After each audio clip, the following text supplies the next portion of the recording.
Hello guys, അപ്പം നമുക്കിന്ന് ഒരു സ്പെഷ്യൽ സ്ഥലത്തേക്കാണ് പോകുന്നത്. കള്ള് ഷാപ്പിലേക്കാണ് കേട്ടോ. ഇത് നമ്മുടെ സ്വന്തം മുഖ്യമന്ത്രിയുടെ നാടായ പിണറായിലുള്ള കള്ള് ഷാപ്പാണ് കേട്ടോ. ഇത് കയറുമ്പോൾ തന്നെ മാതൃക കള്ള് ഷാപ്പ്, മദ്യപാനം ആരോഗ്യത്തിന് ഹാനികരം എന്നൊക്കെ എഴുതി വെച്ചിട്ടുണ്ട്. കൊള്ളാം അല്ലേ? പിന്നെ നമ്മൾ നേരെ ഉള്ളിൽ കയറി നല്ല സൈഡ് വ്യൂവിനെ പിടിച്ചു കേട്ടോ, നല്ല കാലിൻ്റെ സൈഡിലൊക്കെ. പിന്നെ അതെ നമ്മൾ നേരെ പോയത് കിച്ചണിലാണ്. അവിടുത്തെ ചേട്ടൻ തന്നെ കൂട്ടിക്കൊണ്ട് കൊണ്ടാണ് കേട്ടോ. അവിടെ നല്ല ചെമ്മീനും ഫിഷും ബീഫും ഒക്കെ ഉണ്ടായിരുന്നു കേട്ടോ, കക്കയൊക്കെ ഉണ്ടായിരുന്നു. നമ്മൾ നല്ല സൈഡ് വ്യൂ ഒക്കെ പിടിച്ച് കാഴ്ചയും കണ്ടിരിക്കുമ്പോഴത്തേക്കും നമ്മളെ സാധനമൊക്കെ വന്നിട്ടുണ്ട് കേട്ടോ. നമ്മളിതൊക്കെയാണ് ഓർഡർ ചെയ്തത്: കക്കയും ഫിഷും പാർട്സും, പിന്നെ വെള്ളയപ്പഴും കക്കയാണ് ഓർഡർ ചെയ്തിട്ടുണ്ടായിരുന്നത്. കൊള്ളാം കേട്ടോ, നല്ല ഹോംലി ഫുഡാണ്. അധികം എരിവും കാര്യങ്ങളൊന്നും ഇല്ല, നല്ല അടിപൊളിയായി ഫുഡായിട്ട് തോന്നി. ഇപ്പം കള്ള് ഷാപ്പിൽ വരുന്നവരധികവും കുറച്ച് സ്പൈസിയൊക്കെ കഴിക്കാൻ ഇഷ്ടമുള്ളവരായിരിക്കും. പക്ഷേ ഞങ്ങൾ രണ്ടുപേരും അങ്ങനെ സ്പൈസിയോട് അത്ര ഇഷ്ടമുള്ളവരല്ല കേട്ടോ. ഇഷ്ടമുള്ളവരല്ല എന്നല്ല, ഞങ്ങൾക്ക് സ്പൈസി പറ്റത്തില്ല.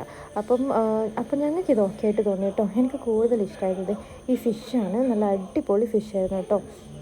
നല്ല സോഫ്റ്റായിരുന്നു, നല്ല എന്താ പറയുക, എന്തോ ഒരു ഫ്ലേവർ ഉണ്ടായിരുന്നു കേട്ടോ അതിൽ. ഞങ്ങൾ അതിൻ്റെ ടേസ്റ്റ് കൊണ്ട് ഒരു ഫിഷും കൂടി വാങ്ങിയിട്ടുണ്ടായിരുന്നു.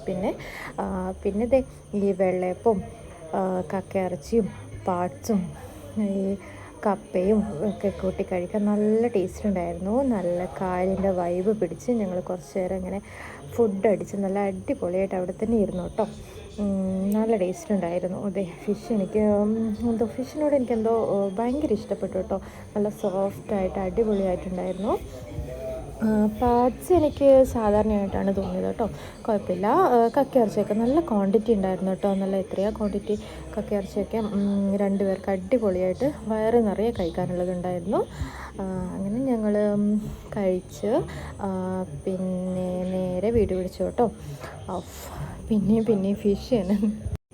അപ്പം നിങ്ങൾ കള്ള് ഷാപ്പിലെ ഫുഡൊക്കെ എക്സ്പ്ലോർ ചെയ്യാൻ പോവുകയാണെങ്കിൽ കുറച്ച് നേരത്തോടെ തന്നെ പോയിക്കോളൂ കേട്ടോ. എന്താണെന്ന് വെച്ചാൽ ഞങ്ങളൊരു 11-11:30 ആകുമ്പോൾ പോകുമ്പോഴത്തേക്ക് തന്നെ ഫുഡൊക്കെ ഏകദേശം തീരാറായിട്ടുണ്ടായിരുന്നു. അപ്പോൾ ഓക്കെ.